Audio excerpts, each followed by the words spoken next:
It's time for the show about the people and the places of the Carolinas, with the occasional visitors. In addition to hosting the award-winning syndicated TV show Life in the Carolinas, Carl White writes a weekly syndicated column and now hosts this weekly show, the Life in the Carolinas podcast. Now you can hear the story about the stories. And now, here's your host, Carl White. Welcome to this week's Life in the Carolinas podcast. We've got a good friend in the studio with us, Don Miller. Now, Don, a lot of people know who you are. Some may not. So for those who don't, tell folks who you are. Well, I guess right now I'd be looked at as a retired racer. Yeah? So, yes, I've been here in the Carolinas for about 35 or 40 years now. My wife and I moved here in the late 80s. My North Carolina life started off as a car owner with a driver you might have heard of, Rusty Wallace. Yeah. And our partner was Roger Penske. Wow. So you're really going back in time. But now you moved from where? Oh, originally we were both, my wife and I were both from Chicago, just the south side of Chicago, Junkyard Dog.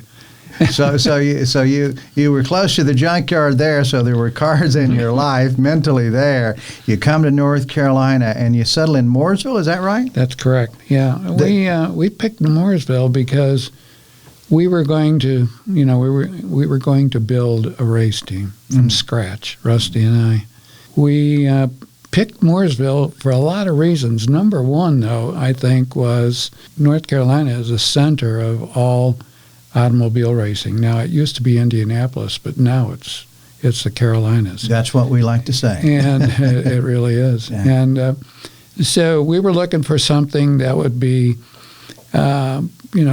really attractive for employees. It's a business like anything else, So we picked the area around Mooresville because, number one, it was only a couple of hours away from the coast. So there's recreation there. Right. We're only an hour away from the mountains. We were right here on Lake Norman. So wait a minute. Are you telling me that you literally scouted the area just like any other big corporation would? Absolutely. Okay. I mean, we were looking for a place that we could settle down, build a facility, and keep our employees. Mm. That was the big thing because there was such an influx of business in that area, and there was also such an influx of interest in stock car racing at that point. So it was very difficult to keep good employees. So we wanted to make it as nice as we possibly could. Nice. So the people in Mooresville, did they make you welcome?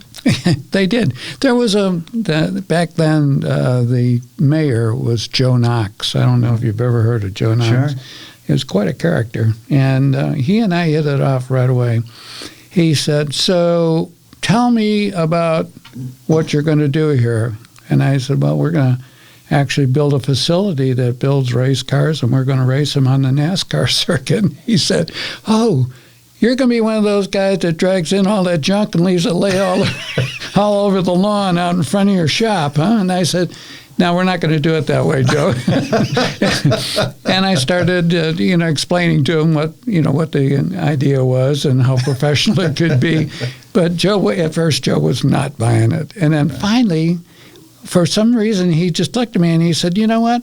I like what you're telling me. I think we should back you up. And he got hold of his crew over there, and he said, you got to help these guys get situated. And, one good thing led to another because as he helped us, we began to help them. And pretty soon there was an article. In fact, there was an article in the paper, and it had a little story about what Rusty and I were doing, and they referred to me as the Pied Piper of auto racing. I think what you're talking about, too, is when we look at the heritage of racing, of the car culture in the Carolinas, that there was a time that it wasn't thought of at a high level, but you were presenting something that, to this mayor and to others, that would be the professional side, right? That's what we were trying to portray, because let's face it, we're in Wilkesboro. All right, this was the capital of moonshine, right? Right. And it was, it was frowned upon by some and loved by others. Right. but by the same token, it had some rough edges, and the history, of automobile racing really was in the South, especially, was generated by that clientele, those people that had those cars that they ran the moonshine in. Right. Were really souped up race cars with a stock body on them so that they could outrun the police, All right, so let me ask you this. So before you moved to the area, right, before you made the Carolinas home, had you had the opportunity to meet some of those folk from the Wilkes County area? Yes, I did. Yeah, tell us about a few of those. One of the guys that I'll always think fondly of was Junior Johnson, because I met Junior when, in fact, it was a kind of an odd deal. We were in Dover, Delaware, when I met him the very first time, and Richard Petty introduced me to him, and I asked him flat out. I said, "Junior, tell me a little bit about the history of running moon in the Carolinas." He said, "Wasn't just the Carolinas." He said, "People used to come down here to learn how to do it." and then, I hit it off immediately with him. I really liked the guy, and, he was a genius in his own right, but he was as open and honest with me as I could have ever asked for, and I learned a lot from the man. He was a folk hero. He really was a folk hero. People, back 40 years ago, 45 years ago, I look back and I think he was absolutely a hero. And, you could talk to anybody about Junior Johnson, and 90% of them were going to be, real promoters of not only Junior, but anything he did. Yeah, that's great. That's great. So I think what you're sharing, and for our listeners and viewers, is the more intimate side of your business, and the fact that it's people, right? Right. And wherever they're from, whatever their heritage is, you're meeting that on the road. So you met him. You didn't meet him in the Carolinas. You met him on the road. That's right. So the shop was on the road, right? Right.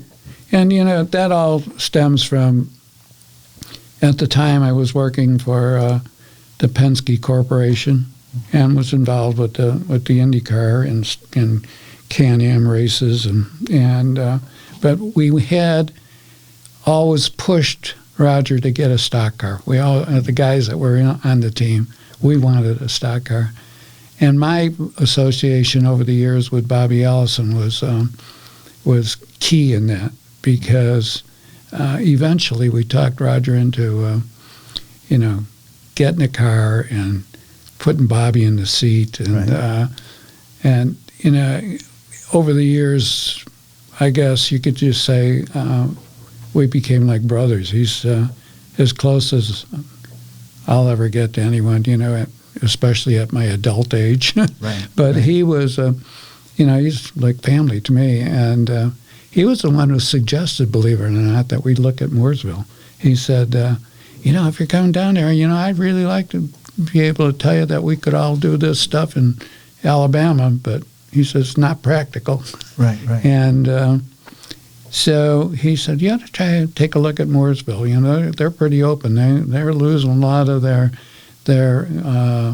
industry because the mills are moving and things are closing down. He said, if we all got behind it, we could make it grow instead of shrink. And he was right. I mean, he hit hit it right on the head.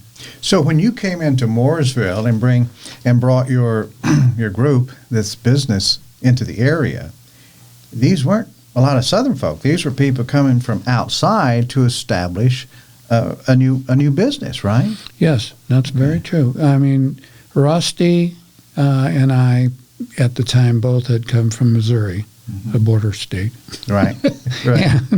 And when we came down here, he originally started driving for a couple of smaller teams. When we really got serious about having our own team, we said, we need to find some place, like I told you, that would really be some place that an employee would want to come and work in. Right. You know, not out in the middle of the sticks, but, you know, close to the highway.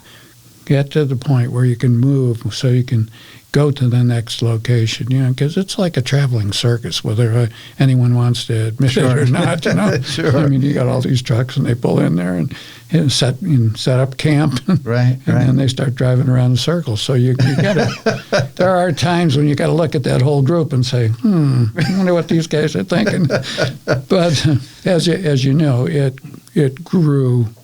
We were lucky because we started that endeavor right when, you know, that sport literally exploded. Right. You know. And How long did it take you from the time you moved in? Mm-hmm. All right, you're in your new house, and to where you said, "All right, we made the right decision." Well, for me, it was immediate. Okay. You know, and you know, people don't realize it. They think it's all gravy, but we, Rusty and I both were hard-working Midwesterners. That's what we were. Mm-hmm. And appreciated, you know, a day's work for a day's pay kind of thing. Right. But, you know, when we decided we were going to do that, neither one of us had a ton of money. So Penske was important. Well, not only that, I think more than anything else, it was the commitment. Both of us were committed to do it. We knew it was really going to be hard because we had to go up against all these established teams. And if you don't win, you don't eat. That's what it comes down to. So winning's important. So winning is very important. Right. So we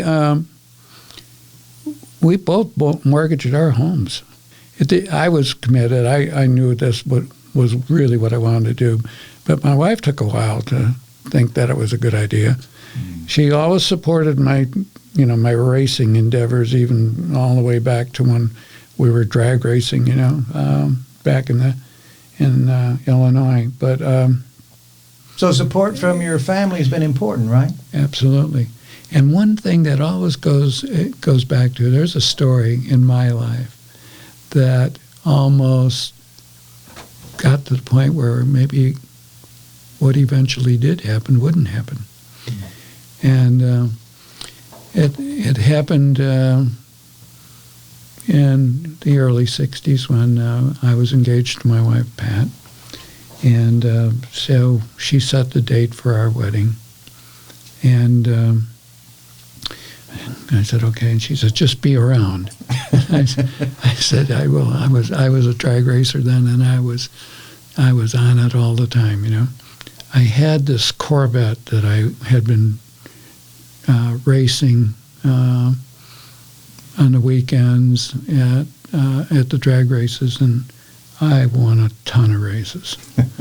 And occasionally did a little, not that I'm proud of it, a little street racing. And just to keep you sharp. Just to keep my hand in. Anyway, so it was the night before our wedding, and I was supposed to go to my bachelor party. And so I getting ready to leave work, and everybody was, you know, good luck, man. You know, okay. So I pulled out onto Highway 83, and there was a series of stoplights on 83, and I was in my Corvette, and I pull up to the first stoplight, and I'm just sitting there waiting for the light to change, and here comes this kid that used to come by all the time, want to race. At a 57 Chevrolet, a red one, I'll never forget it. He comes alongside, and he's winging the throttle and everything, and I'm going, oh, will you go away, kid? You know. So I pulled away and went up to the next stoplight, and of course he tore out and burned the tires and come along the side and wamba, you know, he wants to race. And so I'm like, oh, go away, just go away. So we got down to the last stoplight in that series, and that was open open highway, from there. I thought, well, I'm not going to screw around because, I'm going to get married in the morning, I don't need to get busted, get a ticket or something and be late for my party. And the light changed and I took off and I hammered it in first gear and then just let off and slipped it in the second. Well, he continued to go like crazy, down to 83, and I looked in the mirror and here comes the cops. Well, unfortunately, they had been trying to catch me for a long time because I was rather notorious in that area. And so the one policeman knew who I was, and he was, well, we finally got you, and you're going to jail. I said, no, I can't go anywhere. I said, I'm getting married in the morning. Just give me a ticket and let me go. You're not getting a ticket. You were drag racing. I said, I wasn't drag racing. Well, we saw you. We saw that other car, and we got him, too. I said, I wasn't drag racing. I'd have blow that guy right off the highway, if I wanted to race him.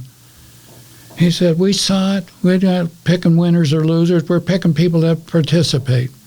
Well, back then, the penalty for drag racing on the street was 1 year in jail, period.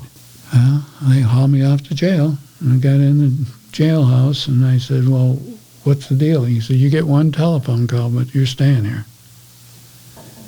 I said, well, you mean there's no bond? Oh, you can get a bond. You have to set a bond, but your bond is $1,000.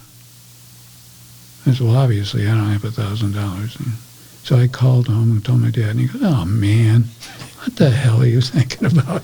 And I said, I wasn't drag racing. He said, don't give me that. I know you. I said, I wasn't drag racing, Dad.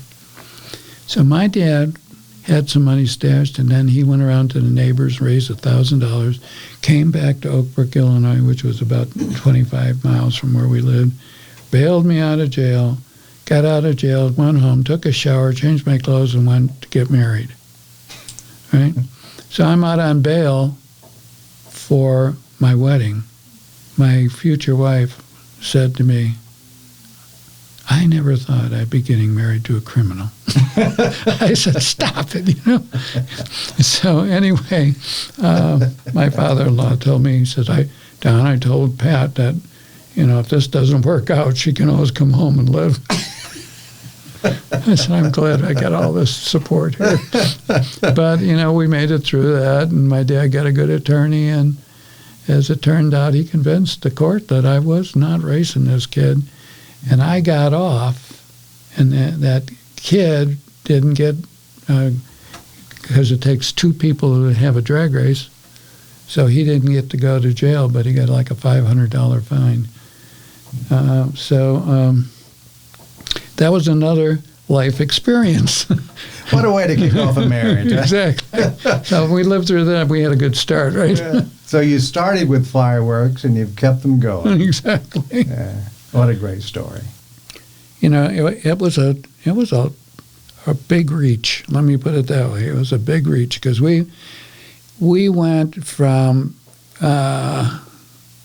having virtually nothing to having having a building and having employees and having all this equipment and trying to build cars, and we really didn't have the money to do that. Right. And, I had been with Roger for a long time, probably at that time, maybe 25, 30 years. And he and I were, had a good business relationship. I'd been in a couple of businesses with him. I trusted him implicitly, and I believe he trusted me as well. And when I told him that's what I wanted to do, he said, okay, I understand that. I'm a racer too, and you've been with us. He said, I can see where you want to go. And he said, but let me do this. Let me tell you, I'll put you on a leave of absence because I was a vice president of the corporation. He said, I'll put you on a leave of absence. And this was at Penske. At Penske. Right. And he said, if it doesn't work out, you can always come back. And I thought to myself, oh, it sounds like my dad, you know. But did that give you a bit of confidence, or? Yeah, I mean, I think would give anybody confidence. Yeah. You know, here's a man that was extremely successful, a guy that was a man of his word, and he was behind you. Right. You know, here's a guy that's saying to you that, okay, you know, you want to try this? I'm with you. You know? Right. So this is the funny part about it. We got going. We started building our building. We hired employees. Like I said, we did everything that we thought was right. We started building our cars, and we were in about a 15,000 square foot building that we had put up. And one day, actually it wasn't a day, it was an evening, Roger called up at my house and said, "Hey, how you doing?" And I said, "I'm doing pretty good. How are you doing?" You know, just kind of small talk. Right. And I said, "What'd you call me for?" And I said, I'm not ready to concede yet." And he said, "No, I'm not calling you for that." He said, I wanted to know if you still think that, you know, so seriously about this that can you guys make it work? And I said, "I'm sure we can make it work." And he said, "Well, do you ever entertain having another partner?" I said, "You know, there's been moments, but, you know, no, not really." I said, "But why? Why are you asking?" He said, "Well, I thought maybe you'd want to have me as a partner." And I said, "I would. I'd have to talk to Rusty about it and see." I said, it would give us a lot of stability. And, you know, I said, let's face it, you know a lot more people than I do, you know. And one thing led to another, and within a week, we were talking to the attorney to make it a new company, a new corporation. And how did that change things? Once that happened, what happened next? The first big change was Roger said, "You know, you can't compete with these big guys, you know, out of this little building. I know you're going to try." He said, "But we need to build a proper facility." And I said, "Well, you know, we just don't have the funding to do that yet." We had a good sponsor. We had the Miller Brewing Company as a sponsor. He said, "Well, we need to talk to those guys. If they want to be our sponsor, they need to step up." And I said, "Oh, here we go." Yeah, So, right. But, you know, he was right. And we started building that building, but and it was a first-class, state-of-the-art, you know, facility. So from 15,000 square feet to about, I guess it was about 28,000 square feet. Yeah. Which was a sizable increase. Sure. Okay. Plus, we had the other 15,000 as a fab shop. You know. Oh, so you built another facility? Yeah, completely. Okay. So on the same property, Right. and we had a lot of room to do all that. So, so the one thing that I thought was really refreshing, though, is we built that car that we were going to take to the Daytona 500 in that little 15,000 square foot Right. shop. And at the time, we only had 9 employees. Mm. You know, when I retired in 2008, I guess it was, we were racing three cars, 3 separate cars in the Cup division, and we had another smaller group that ran a Grand National car. But the numbers were immense. I mean, we had then graduated to a facility that was built on 100 acres. Wow. And, you know, it was 400 square feet under roof. And the situation at that point was, I mean, so much larger. We started off with 9 employees, and at that point we had 300 employees. You went home at night, and describe that moment in time where all of this growth is happening, and you're sitting there at home in the quiet, and you're just thinking, "Oh my gosh, this thing now. This thing. It's so massive. I mean, when did that dawn upon you? You know, I don't think it ever dawned on me. Yeah. I'm being very honest. Sure. I think that things happened so fast, day after day after day, that you really didn't have a point in time where you could sit down at night and say, man, look what I've done, because You didn't have a quiet moment. right, because the next day was going to bring what? Right. Because it got to the point at that particular time when we had three really good race teams and three good drivers and and all these employees. It was like having a horse farm. We didn't have any mares. They were all stallions. And so Right. your biggest problem every day was the people. So all winners. Well, everybody wanted to be a winner, and and they all wanted to flex their muscles all the time. And so Hey, wait. I got to go back in time a little bit, because you'd shared with me at another time the story about going to the hardware store, right? Yes. So That here was you my- are. That was my initiation to the Carolinas. So that's your welcome to the Carolinas. So let's tell folks about that. And then my question is, now you got the big stuff going on. Did they change their tune? Tell that story Okay. real quick.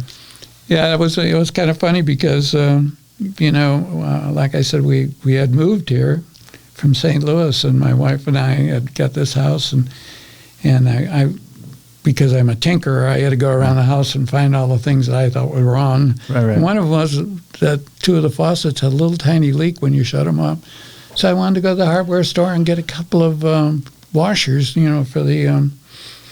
the faucets. And this is 35 years ago, 40 years ago almost. And so I went downtown Mooresville, and there's a famous hardware store down there, a place that I really grew to really love, because you could go in this hardware store and buy one nail if you wanted to. Sure. Back then.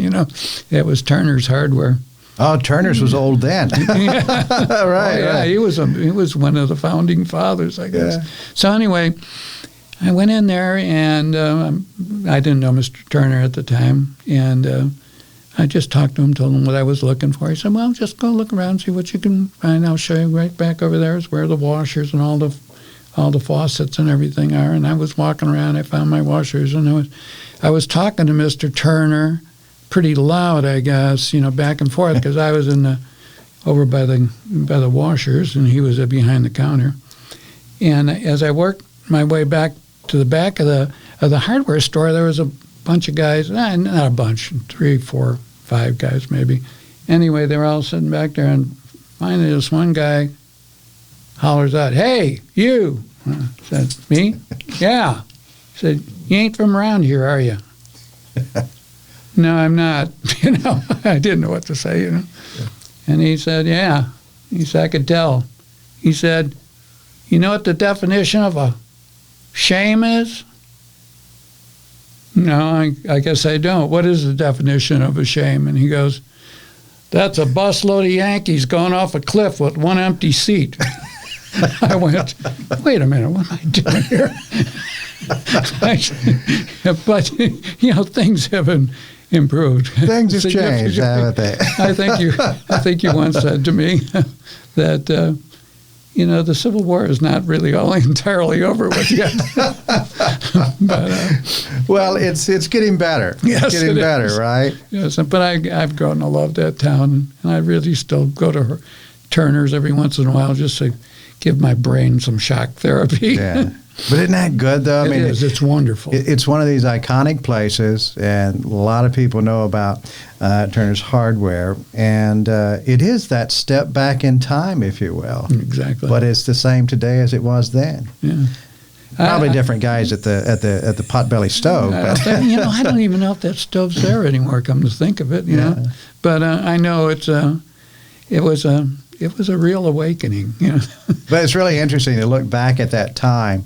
It just kind of frames. I mean, you came to town. Nobody, they didn't know who you were. Yeah, Didn't know what you were doing. you're there to stop a leak like everybody else, you know. And then all these years later, and here we are talking about, you know, this amazing thing that happened. That's exactly right. And, here in the Carolinas. People, as they go through life, have these kind of thoughts. I thought, did I do the right thing for my family? Or is this just an ego thing Right. for me? You know, do I need to really rethink this? Or is it too late to rethink it? You know, should I have thought more about it? As time goes by, you have those thoughts if you're human. You know, you got to question yourself every once in a while. I guess it's that journey, you know. It's kind of that process that's so important, isn't it? When you think about it, you did leave a good job, right? Yes, I did. You did leave a good job. You came to a bit of an unknown, but you had a good partner, right? Exactly. You had somebody you knew you could trust to do this with, and then here we are. When did your wife finally say, "Okay, this is all right now"? You know, that's a pretty good question. I think that Yesterday? I don't know. No, that's not fair. She was very supportive, Right. all along the way. But I know she had her doubts, because I think, like any wife or woman, that, you know, she's committed to her family, and when you take them away from their family and you take them to a different area where she knows no one. Right. The only one she knew was Rusty's wife, you know. So Kind of starting over. we're looking at, wow, you know, this is going to be a big deal, and you know, it might not go the way we think it will. You know, she got to know a couple of people, and I think after about 6 months, it started to sink in, you know, that there were good places and good things to do. And the biggest problem was, because we were starting from scratch, I was not home very often. You know, even in the heat of the day, you know, everyone says, well, you know, you guys in that race and stuff, you got everything going on, you know, you got everything. People are just dying to help you, and that's not true. You know, I mean, it was a struggle, and there was a lot of weeks in a row that I personally worked 100 hours in 1 week. Wow, so it was an intense schedule. Oh, it was just unbelievable. And So, Don, it is a sport, yes, but it's also entertainment. And there's no really way to get around that, because that's what draws the fans. Exactly. They're entertained by it. They want to see this activity. That's what brings the sponsors, right? Right. So it's like entertainers traveling to entertain. It's just your suitcase is much larger than most. You got to bring your own truck just to carry your luggage, right? And, you know, you have to move all the people. You know, Right. it's a logistic nightmare at times. But did you think that way? I mean, were you thinking about the audience? Were you thinking about the fans? Were you always mindful of that?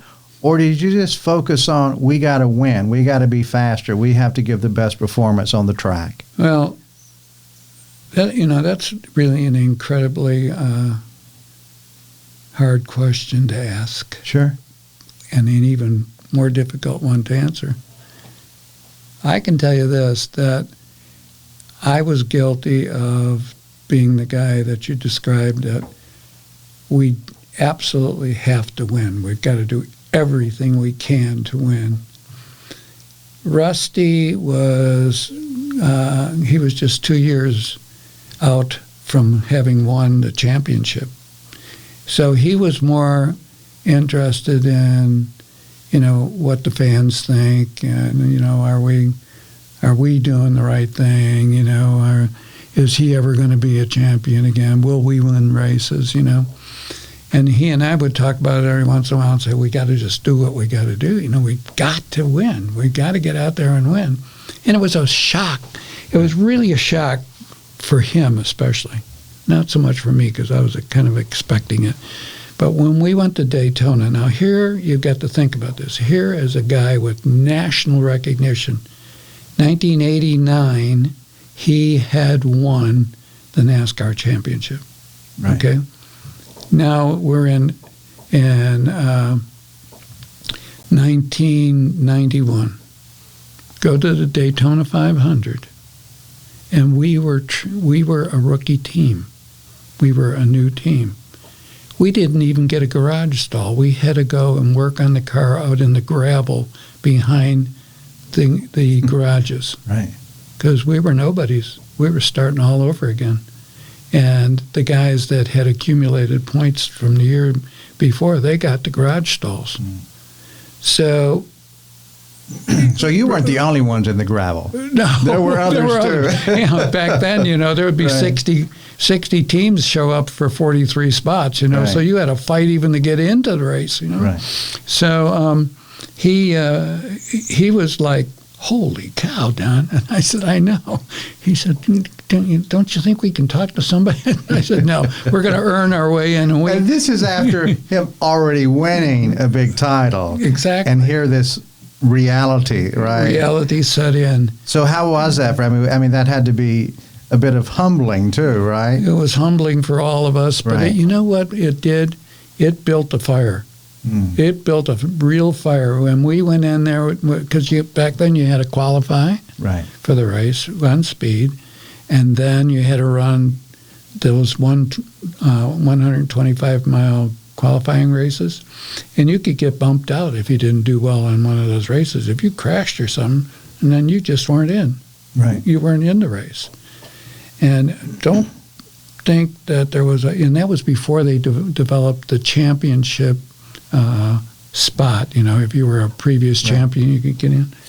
And I remember we're like, well, what do we do? And, God bless him, Roger told us, he said, you know what, you guys just do what you normally do, and you're going to be all right. Stop thinking about the strategy of if you Right. race so-and-so and you stay so many, cars behind the leader. And Drive he said, fast. Just get in there, do your job, Right. and it'll all work out. And Right. it did. And we had a shot at winning that race. We had a shot at winning that race that we built in that 1,500 square foot garage. That was amazing. Yeah. But I think we finished 7th or something like that. But that was totally unexpected for the rest of the world. And But you were in the game again. We were in the game again. And Rusty said to me, you know what? He said, you know what? We're going to have a garage when we get to Bristol. And, everything was, it wasn't like, what are we going to do next week? It's, what are we going to do when we get to Rockingham? And everything was based on where we went next. The circus Right. was moving, and you had to move with the circus. Yeah. And when you got there, you had to start all over again. Because So for Rusty, we got to win something because we got to have a garage. That's right. So, Yeah. we had to work our way up. And believe it or not, 6 races into our first season, we won. We won at Bristol. And I think we won 5 or 6 races that. I might be wrong there. I can't remember. They all run together now. But we won a couple of races our very first season. All right. So the first race, you're finally winning, right? Right. You've won. You're number one again. I mean, just describe that. I'll tell you what.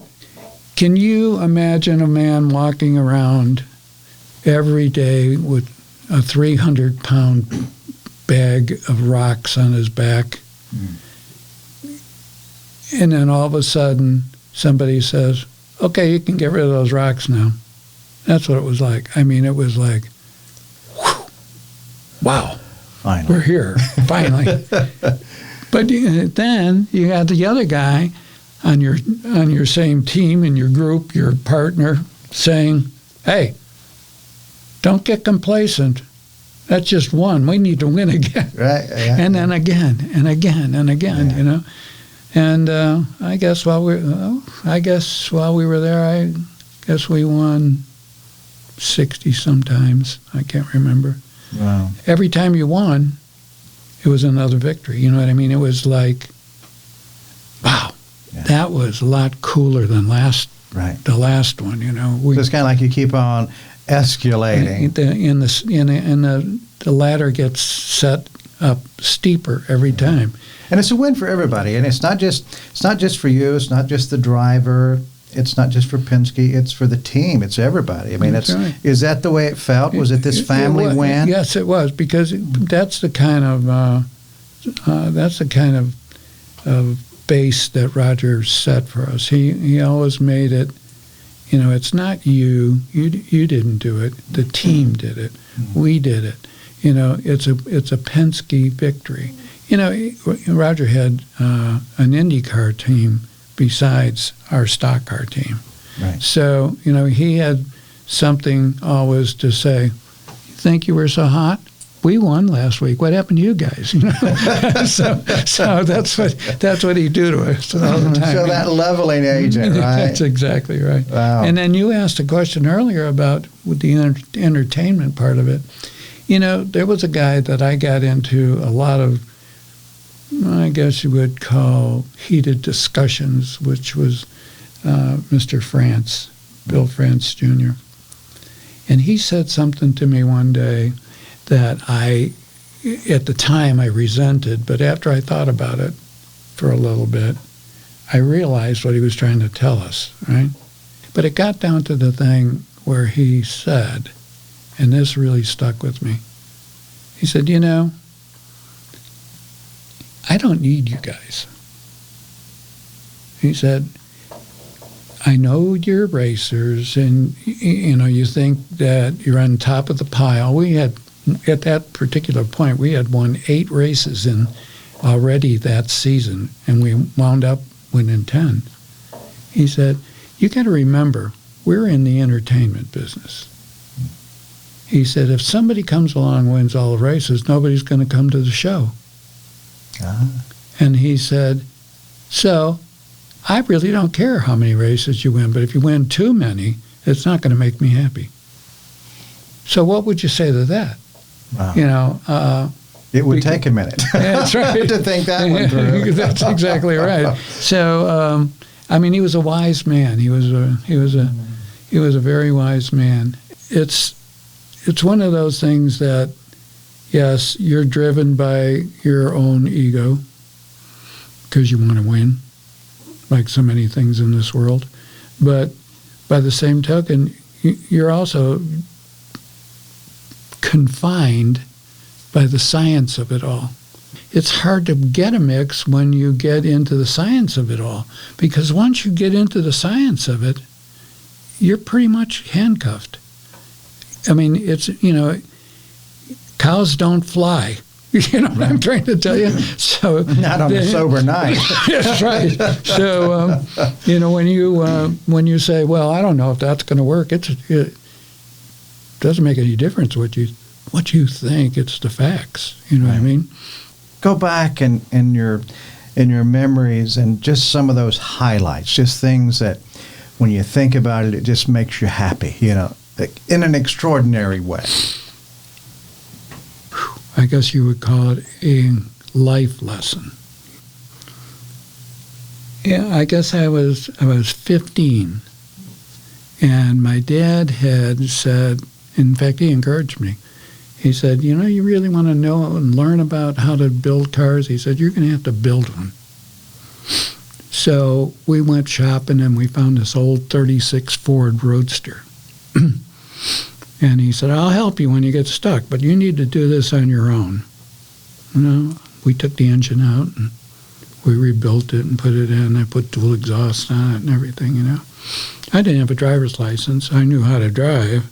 Right. Because my dad had taught me how to drive, but he said, you're not driving this thing because there's no insurance on it. And I don't need somebody coming and saying we're in a wreck and they're taking my house away, Oh, I won't drive it, Dad. I just want to work on it. And I worked on it. Well, came the summer, and my family decided they were going to go up to my aunt's cottage in Wisconsin for a week. And I didn't want to go. I wanted to keep working on my car, and I had a job at the Sinclair station. I'll never forget that. And so I said, I'll stay home with Grandma, and I'll behave myself. He said, don't drive that car while I'm gone. I said, I won't. Well, unfortunately, it all got the best of me. And one day I thought I was pretty cool because I didn't think anybody was around that could do anything. But, that thing was loud. So I fired it up and I drove it around the block. I quickly put it back in the garage and didn't think any more about it. Well, they got home, and about 3 or 4 days after they got home, my dad came home from work and he said, come here, you. I said, yeah, what? He said, I thought I told you not to drive that car. Well, I didn't. Yes, you did. Don't lie to me. He said, our neighbors told me about you driving that thing around the block because it's so loud. And I went, oh, no. I said, yeah, I did drive it. He said, remember you gave me your word you weren't going to drive it. I said, yeah, I know, but, I just really wanted to drive it. You understand, don't you, Dad? He said, listen to me. I understand. I understand also that when you give your word, you keep your word. And you didn't keep your word, so I'm selling that car. Wow. I said, what? He said, I'm selling that car. He said, and you're not driving my car when you get your driver's license either. I could not believe it. I was in shock. I didn't talk to anybody, I think, for about 2 weeks. I didn't know what to say. And he sold it. So about 3 or 4 months after I got my driver's license, he said, well, did you learn your lesson? And I said, oh, yeah. I still think it was really mean, Dad. I don't think you should have done that. Well, I don't care what you think. I told you what the rules were. He said, so I saved the money I got from the car, and he said, I went out and I got you another car, just to start with, so then you can drive it for a while, and you can, and then when we get back on a better understanding, he said, then you can sell that, get whatever you want. Okay, Dad. I said, what is it? He said, well, it's out in the alley behind the garage. Take a look. It was a 48 Chevy, 4-door sedan. I went,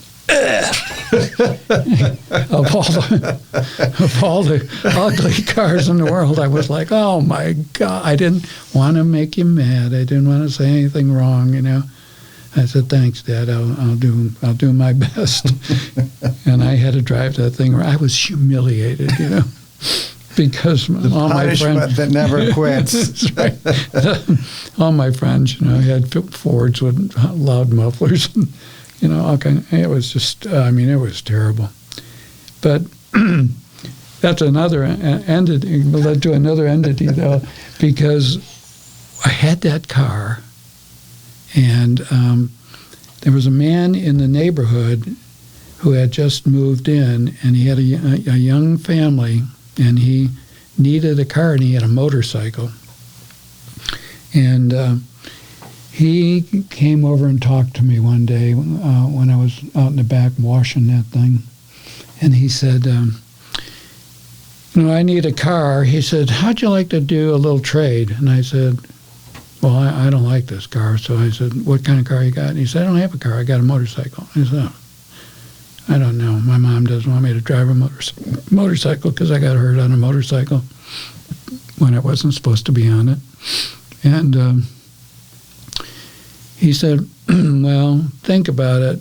He said, I'd be willing to swap you. And I was desperate. I wanted to get out of that car in the worst possible way, and I was going to school, So I thought, well, I could drive that motorcycle to school, and it won't be high school, and it won't be bad. And so I did the swap, and it was an English motorcycle. And this is something you probably have to look up to understand what I did here.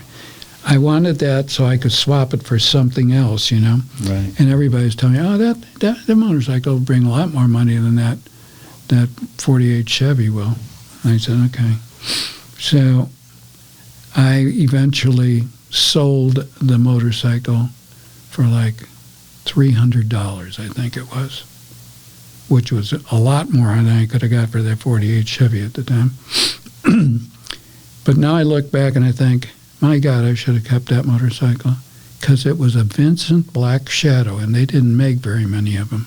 You have to look it up someday and see. You would have a very large, very exotic car now for that. So the value of that motorcycle now is in the six-figure range. Oh, sure. So, so it was one of those things, one of those decisions you make. It seemed like the right thing to do at the time. Wow. Yeah. So those lessons in life, those things that we go through. Wow. Your career has taken you in so many different exciting directions. But as you're getting, there's so many things to talk about. I think we could probably be here for a couple of days just getting the stories down. But I do want to talk about the evolution of the things that brought you to the place where you formed the North Carolina Auto Racing Hall of Fame, how that came about, and then we'll talk about some of the other charitable things that you do as well. Actually, the Hall of Fame was it was an offshoot, believe it or not, of one of our charitable ventures. Back in 1990, I guess it was, right around in there, Rusty and I were just starting to build that shop that we talked about. And we were having breakfast one morning at a little restaurant in Mooresville, and this man came up. This is ironic. I can remember the man's name.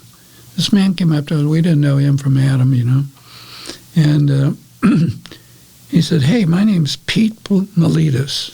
I said, "Yeah." He said, I work for the city.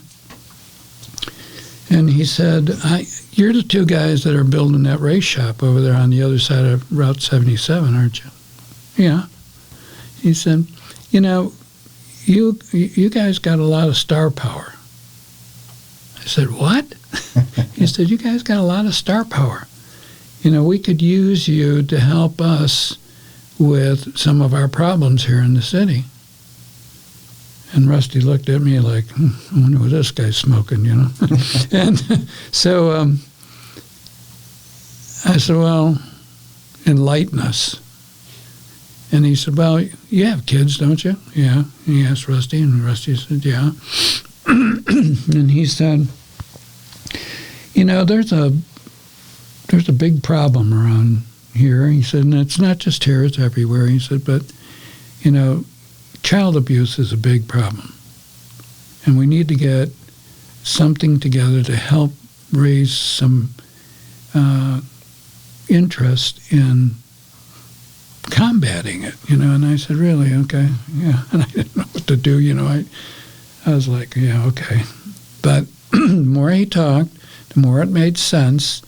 And he said, "Is there anything you guys think you could do to just put something together to raise a little money, especially around Christmas? Because Christmas is right around the corner." And I said, "Let us look into it." So he left, and he gave us his card. And Rusty said, "Oh, what the heck? What could we do?" And I said, "I don't know. We could have a car show or something." He goes, "You can't do everything at a car show with you, And I said, "Look, you come up with an idea, He said, "I don't have any." I said, "I knew that a long time ago." But anyway, here's the idea. I thought we could have a car show kind of thing, and we use race cars.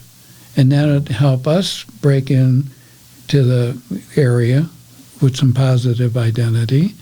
And I said, on top of that, with a little luck, if we get a couple of the other drivers to come over and sign some autographs along with their cars, we could possibly have, we could possibly actually bring in some pretty good crowds and raise some money. "Oh, yeah, we could charge them to come in." I said, "Yeah, that's the idea."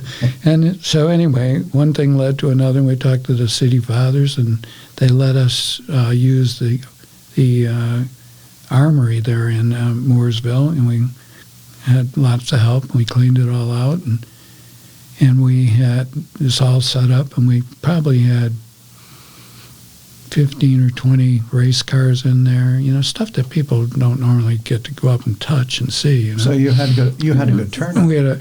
We had a barn burner. I mean, the city, they wanted to strangle me. Because I told them, well, it'll be all under control. It won't be a big.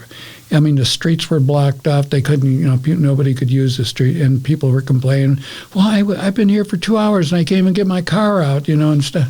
Right. So it was a absolutely fantastic success. We raised a lot of money, brought in all kinds of toys, and let me ask you something. In the beginning, so the cause is domestic abuse, domestic violence.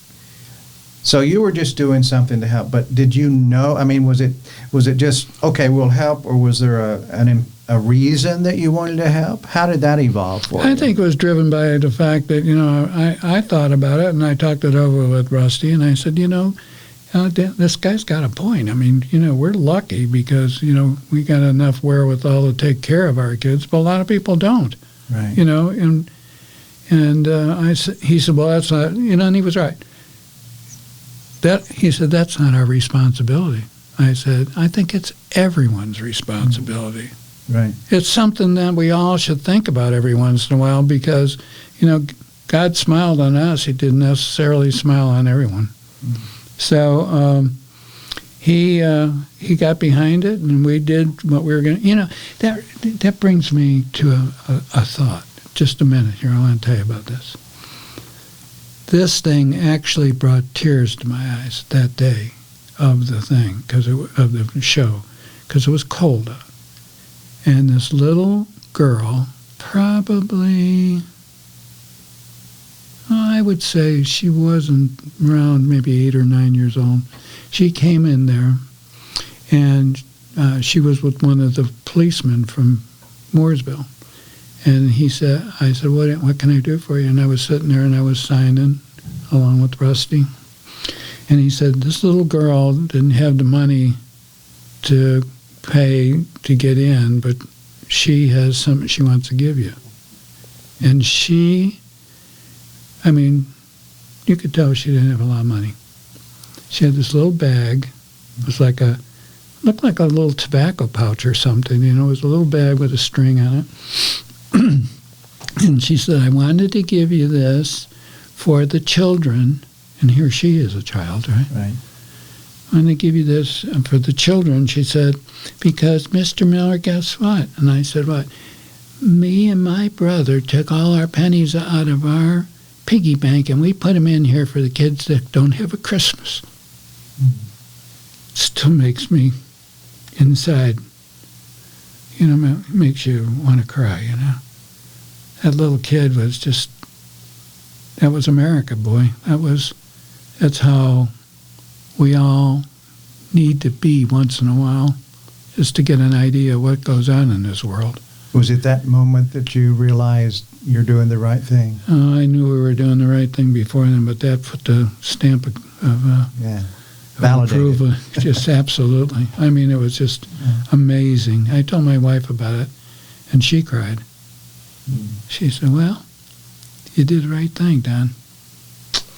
Yeah, it was the right thing, I'll tell you that. And then we went on to improve on it every year, and, we've raised just the toys for children, hundreds of thousands of toys for the children. Were you involved with any of the distribution process? Yeah, oh, absolutely. Yeah, I went, I would go with the charity workers, and we would, distribute the toys and take them to hospitals and take them to places like... Tell me about some of those memories that you have from just seeing what the need truly is. I'll tell you the big one. Talk about the big one. We, there was a terrible flood down here in the Carolinas. Really hit the little town of Goldsboro really hard. And, they contacted us at the Stocks for Tots, and that was the name that we had given to our charitable event, and said, when Christmas rolls around, please keep us in mind because, the need is so great around here. So we went around, mostly me, I guess, and one of our truck drivers, our transporter driver, and we called Big Joe. He's no longer with us. He went to the big racetrack in the sky. But Joe and I went around and we went to the various race teams, and we got a couple of the big transporters and we emptied them all out. And we made a vow that we were going to fill those transporters with toys. And we went around to everybody we knew and we loaded those things. And we got in those trucks and I went with them. And down the Girls Barrel we went and we unloaded them. We had everything. We had everything from a stuffed teddy bear to a bicycle. It was amazing. And the people were just, they couldn't believe it. Yeah. And when you saw their faces, it was hard for you to believe it. You know what I mean? It was just like, you knew you were making a difference. Knew that was the right thing to do. Yes, sir. That was, as we call it, the big show. That was really something. Would you compare that emotion, that feeling of satisfaction, of knowing you're doing the right thing, would you compare that to a win on the track? I guess there is a comparison. The feeling of elation is the same. The circumstances obviously are not the same. However, we talked about it earlier. The excitement it generates. Right. You know what I mean? It's like, yeah, you can't buy that. You can't go to the store and, yeah, give me a box of excitement. You know what I mean? This is right. This is the real thing. Maybe one's a win for the team and one's a win for humanity. Yeah, you could say that. Absolutely. Yeah. And it's just it's a whole different thing. It's refreshing and it's clean and it's wholesome. Is that why you still do it? Yeah, I think so. It's part of it anyway. It's I know that every year it gets a little bit more difficult, probably because I'm getting a lot older. But still, I know that the people that are involved have everything. Their hearts are in the right place. They're there because they want to be, not because somebody told them to be. Right. Or told them, boy, that'd be a great thing for you to do, and it would be good press, Right. They don't do it for that. They show up because they know it's the right thing to do, Mm-hmm. To just pass on some of the good things that you received in your life. Yeah, that's a good thing. All of us can moan and groan about what happened yesterday, but in my book of things, what happened yesterday doesn't really count. That's ancient history. It's what you're going to do tomorrow that counts. Mm-hmm. I try. My wife gets on me all the time. Don't talk like that because it is. It just doesn't go away just because you want it to go. I don't want it to go away. It needs to go away, but I don't want it to go away. It's over with already. Mm-hmm. Do you understand what I'm saying? I'm not being hard. I'm just being honest. Mm-hmm. All that you did yesterday it's all good. Don't get me wrong. But it's in the history book. But it's part of history. Yeah. Yeah. It's one thing that Roger used to say to me all the time, and it used to just infuriate me, right? Because I'd say, we did last week. We did this and this and this, and he said, "That's nice. What have you done for me lately?" Right. And as in the past few minutes. That's right. And more so, what are you doing tomorrow, right? Right. So that. So really, that lesson, that message, is for us today. So it's for all of us, no matter what day it is, no matter what the victory was yesterday. It's like, okay, great. Now let's go do something good tomorrow. Exactly. Yeah. It's all part of it. And and once again, it's the It's the team. I mean, everybody has a team, even if it's their wife and their children. That's their team, and they work together to achieve certain things. Or communities. Yeah, exactly. Or an old hardware store. Exactly. Or an old Let's learn to love Northerners.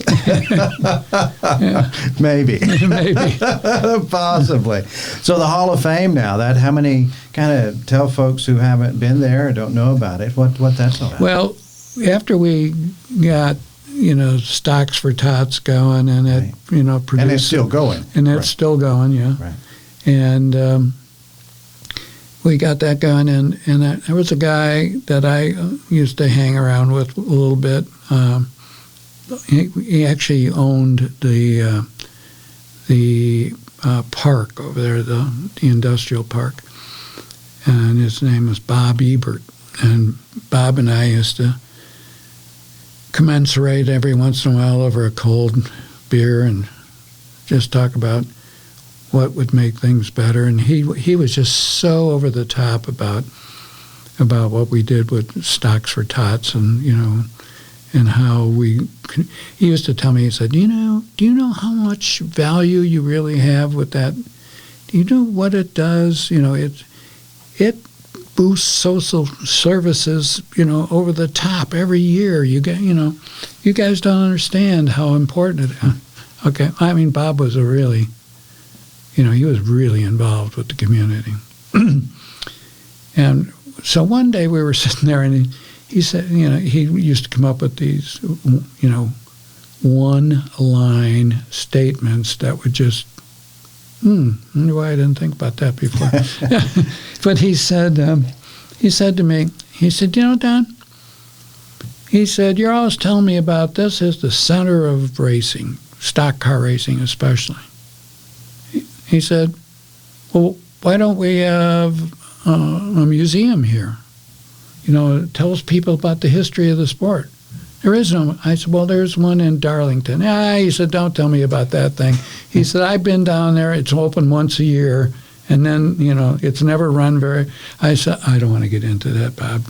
So what's your thought?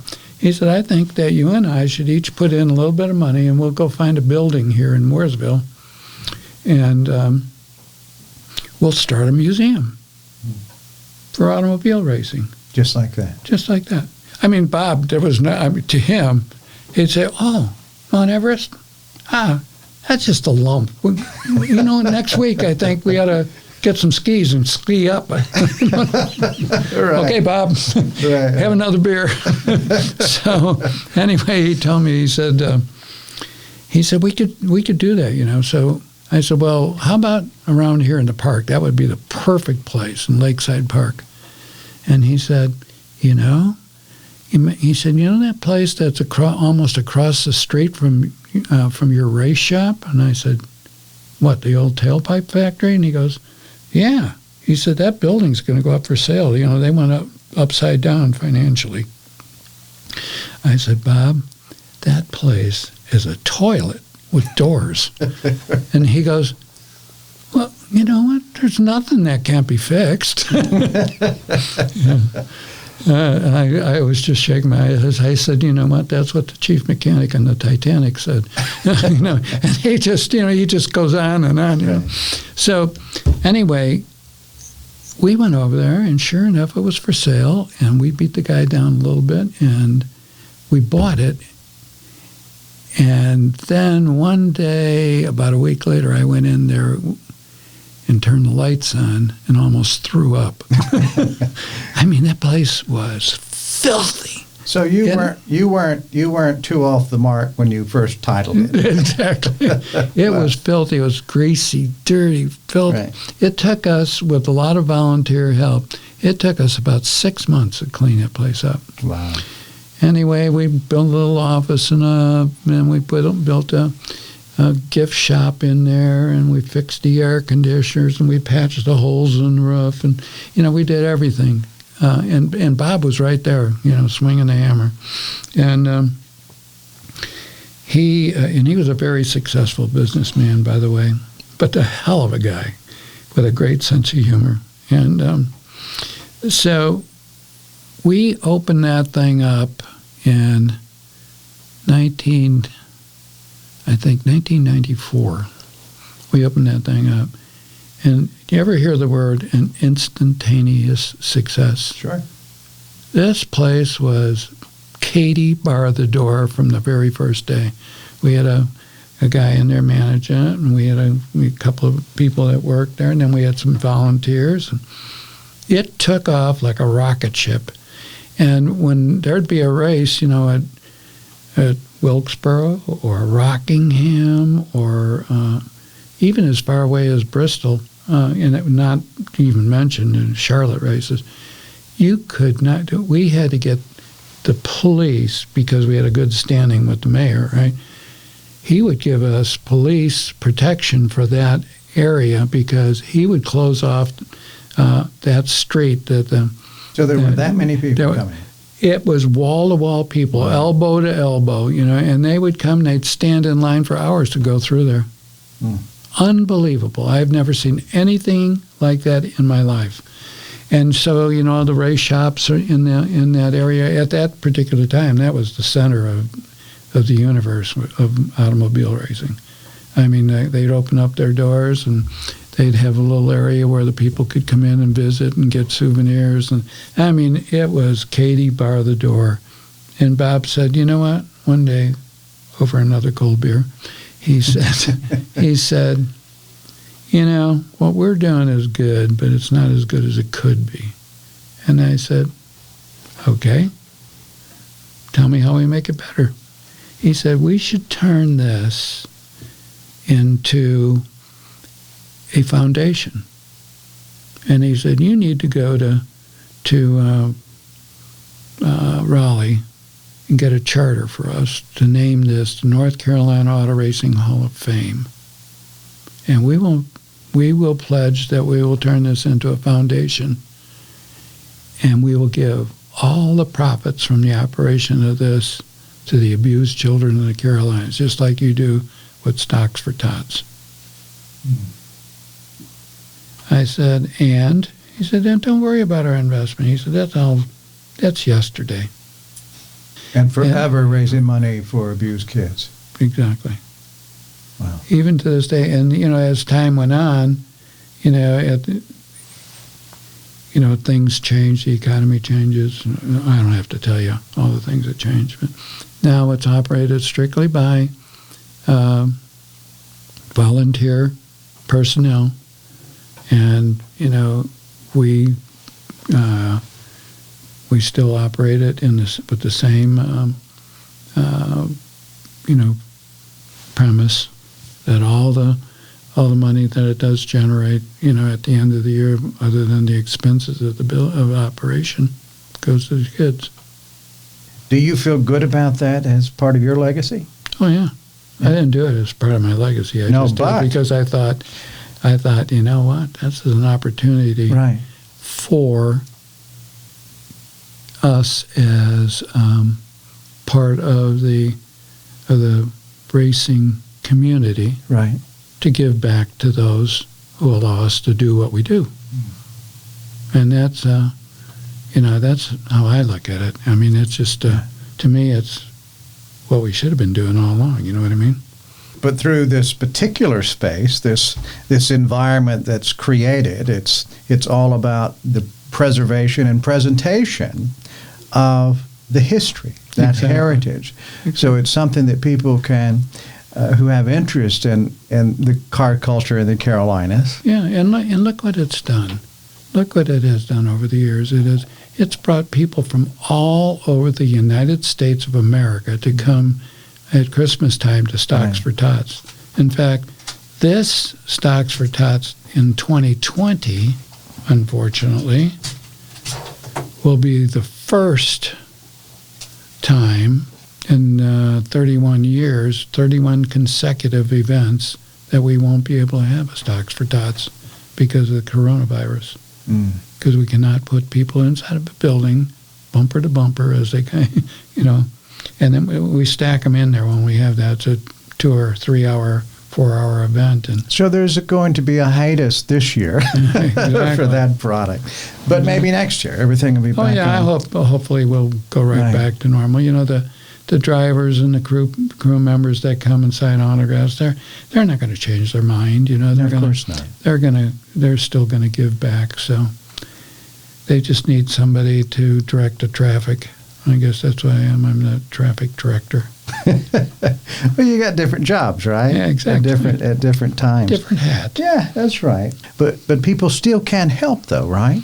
Right. Yeah. I mean, we have. I mean, the need has has not changed. Right. It's there. Right.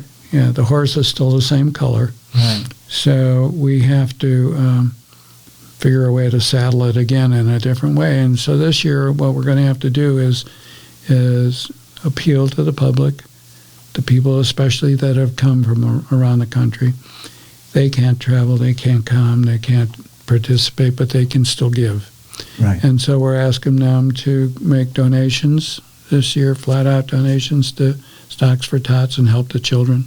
Bring their toys and their gifts and things to either the North Carolina Auto Racing Hall of Fame or to the NASCAR school over here in Mooresville. So, right.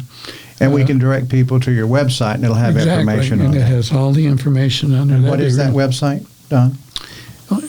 What's the website for the? I don't know. I don't know. We'll put that on there. This whole journey has been remarkable. I mean, and we've only touched on it. We really have. We just touched on a few pieces. I love the story about how this seed was planted, you know, and with a fast drive around the block, right? Mm-hmm. And you've had a lot of those since then, haven't you? Oh, yeah. I've been around the block for sure. that's an understatement. Yeah. You know, it's not all been gravy either. I'll tell you what, there was an incident back in 1974 that almost ended it all. Really? What happened? Yeah.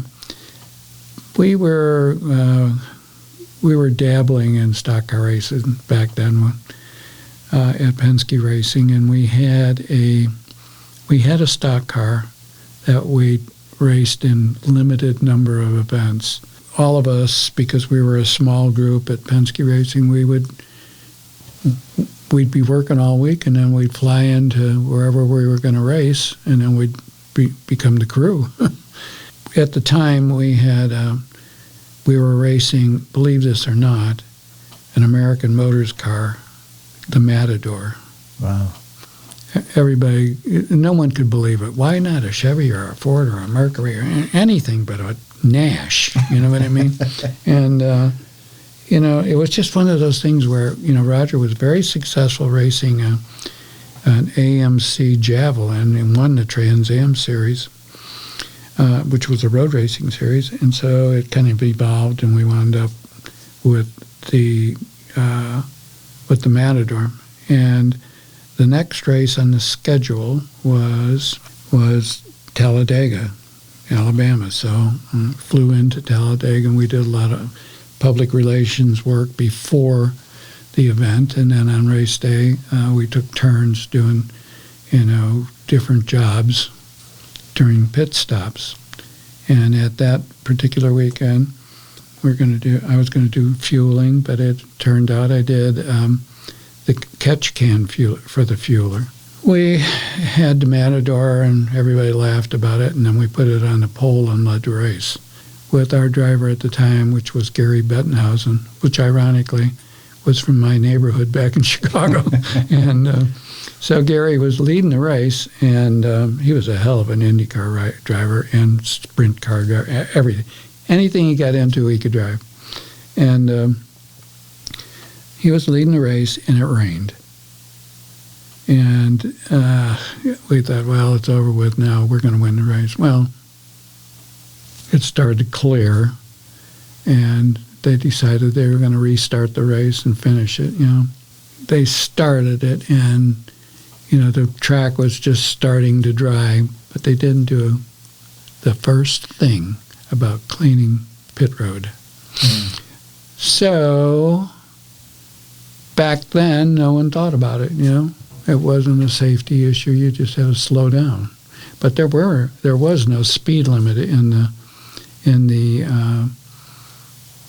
pits back then. On a pit stop, if you went 100 miles an hour and you could stop the car in time, that's fine. If you went 150 and you could stop the car in time.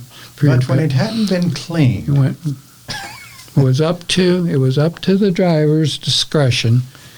So anyway, we decided we were going to pit, and maybe half the field decided to follow Gary in. Gary came in the pits, stopped, and we jumped out to start servicing the vehicle. And to this day, I remember it like it happened 20 minutes ago. I hear this shh noise, and one of the cars coming on pit road was going too fast, hit the brakes, locked them up, spun the car, and spun in, crashed into us at about 80 miles an hour while we had the car up on jacks, right? While his crew was changing tires and refueling the car, Grant Adcox in the Chevy number 41 came in hot, skidded, and crashed into the Matador. And it pinned me between that car and our car in the pit wall and cut my legs off. Broke half the bones in my body.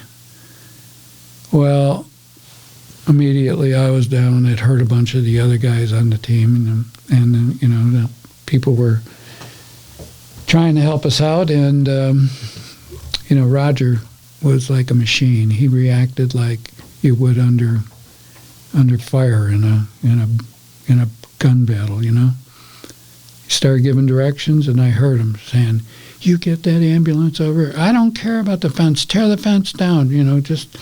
I heard all that stuff. I was conscious, but I was in shock, so right. I didn't hurt as bad as I should have. And I said, Roger came over and he said, "Are you okay?"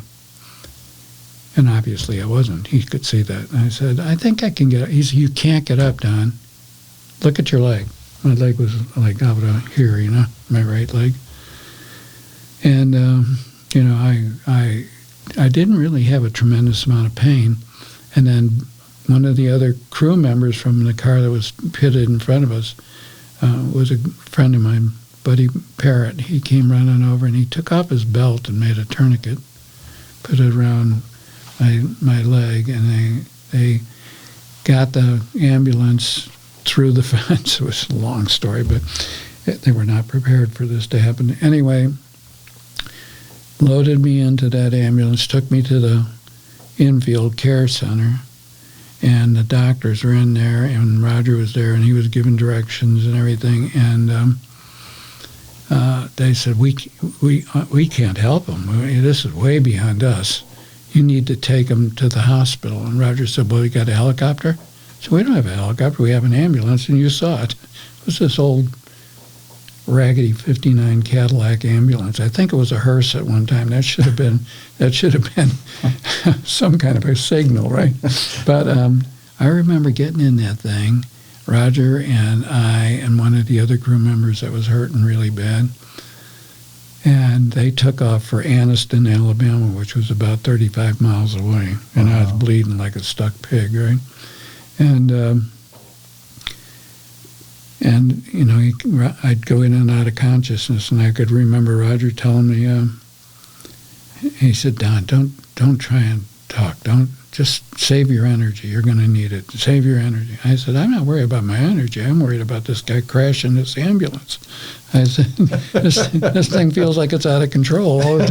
So we were laughing, and there I was laughing about it. I was going to die. And so we got to Anniston, Alabama, and it's a small town, but luckily it has some pretty good surgeons. We got to the hospital, and I remember the doctor coming in and looking at me, and then they went like to the doorways, like I couldn't hear him or something. And the doctor said to Roger, "We can make him comfortable, but he isn't going to make it." And Roger said, "Yes, he is. You get somebody in here right now that's got a better attitude." And he was running the show. And then in comes this surgeon, and I didn't know it at the time, and he came in and looked at me. He said, "You're hurt really bad, you know that?" I said, "Yeah." He said, all we can do is the best we can do. And I said, I guess I can't ask for anything else. Then I went out again, you know. But it turned out his name was Dr. Taylor. I'll never forget that. And he was a crackerjack, but I was in surgery for 6 or 7 hours, and then more the next day, and over a period of weeks, they took my leg off and stitched up the other side, and my pelvis was broken in 3 spots, and broke my jaw, and I mean everything. I mean, you're in pieces. Yeah, pieces. Yeah. And my wife and Kathy Penske, Roger's wife, they stayed with me, and till they finally said after a couple of weeks, you know, you're probably going to make it. And but up until then, it was touch and go, and then I was more weeks in a hospital and used to this. You're going to be in a wheelchair the rest of your life. You're never going to walk again. You were too badly broken up internally, and I said, I'm going to walk again, and I'm going to walk again soon. What pushed you? Because I didn't want to be a cripple. I just made up my mind it wasn't going to be. I remember my daughter. She was my youngest one, Trish. She said, she used to come in and talk to me when I was laying in the bed, and I was always in pain, you know. I had no leg. And one day I was unbandaged, and she'd come in and she looked, and I could tell she was really concerned, you know. And she said, don't worry, Dad. I said, I'm not worried, Trish. Oh, no, I'm going to be all right. No, I mean it. It's growing. She told you your leg was growing back. I mean, you know, there was so many days like that. You know, yeah. Those little cries when they'd say, "Mom, Dad fell again." Anyway, yeah, I got to the point where I could first do crutches, and then kind of like a walker and a crutch, and then an artificial limb. And that was really painful because the stump was so short I just could hardly navigate. But I learned, and then by the fall race, I can't remember what month it was the fall race at Talladega, I was at the racetrack on crutches with an artificial limb. And during that entire time, your hope, your goal was to get back on the track? Oh, yeah. I didn't want to be a cripple. I didn't want everybody. Well, that's one thing. That's one thing, Don, to not want to be a cripple. But you're wanting to go back to the very place that happened. Well, I didn't care where it was. I just wanted to get. I wanted to get out of the hospital, and I wanted to go I wanted to go back to the racetrack, you know. And how long did that process take before you were physically able and emotionally, you know? Well, emotionally, I was able, you know, right away. Okay. But physically, it must have been a year, about a year before I could really start to get around on my own, you know. Mm. So your first time being back, you know what I'm saying, being back in your business. It wasn't fast enough. It was like, well, how long is this going to take, kind of a thing, you know? So when I really did get back, when I was moving around, I didn't even think about it then. I was like, okay, let's go. Whatever it takes, let's keep moving. We got a lot of stuff to do. So you just picked up? Yeah, exactly. And Roger wouldn't let me get behind because I was still recovering, and he started the International Race of Champions, and he said, I'm going to take you back to Reading because they got a really good rehab hospital there, and we could keep an eye on you. And he said, but I'm going to have you be in charge of that IROC series and getting all the cars together and the parts and everything. You and Jay worked together. Jay Signori was my buddy, and he was running the IROC series. So I procured all the parts for all the race cars and made sure the logistics were right and everything. I was doing that from a wheelchair. Wow. So, you know, And, my wife came to Reading and stayed with, we had some really good friends there because, it was part of the Penske Corporation. I really tried hard. I wanted it to happen. And eventually you got back. Yeah. Yeah. Just kept on going. Yep. So a lesson for all of us, right? We just keep on plugging away no matter what. That's right. You got to chip away at a little at a time because it ain't going to happen overnight. Well, what a great visit we've had with you, Don Miller. Well, there'll be more. So if people didn't know you, we give them a earful today, didn't we? And I think that's great. I mean, I love doing what we do. The definition of our programming, the content we work on, is to celebrate the people and places of the Carolinas and, the great things that we do, the things that we do to make a difference, the things that we do just to survive. That's right. And, some folks were born here, others came. That's right. And assimilated. Exactly. Like yourself. And now you're one of the people and sharing your life still yet after all these years. What a great thing. Don, thank you so much. You're welcome. I'm really happy to be here. Yeah, we really appreciate it and look forward to many more visits together because there's a lot of story to tell. Oh, boy. Thanks for listening to the Life in the Carolinas podcast. If you enjoyed your time with us, please visit the show's website at lifeinthecarolinas.com. Join our mailing list, and we'll keep you updated every week on what we have coming up and other interesting things around the Carolinas. We value you as a podcast subscriber. We'll see you next week. And remember what Carl says, it's never a bad time for a good story.